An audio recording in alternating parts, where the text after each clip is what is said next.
অনেক মানুষ বলে থাকে দান সদকা করলে সম্পদ কমে যায়। আসলে কথাটা ভুল ধারণা। দান সদকা করলে কখনোই সম্পদ কমে না, সম্পদ বাড়ে। কারণ আপনি যদি কাউকে মন থেকে কিছু দান করে থাকেন, একটা দান করবেন, আল্লাহ আপনাকে তার থেকে দ্বিগুণ দিবেন। কখন দিবেন? আল্লাহ সময় মতোই দিবেন, তবে অবশ্যই দিবেন।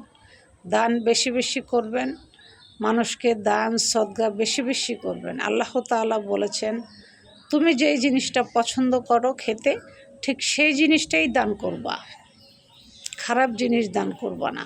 তুমি যেই জিনিসটা খেতে পছন্দ করো সেখান থেকে কিছু তাকে দান করবা, কারণ তার চেয়ে উত্তম জিনিস আমি আল্লাহ তোমাকে দান করবো ইনশাআল্লাহ।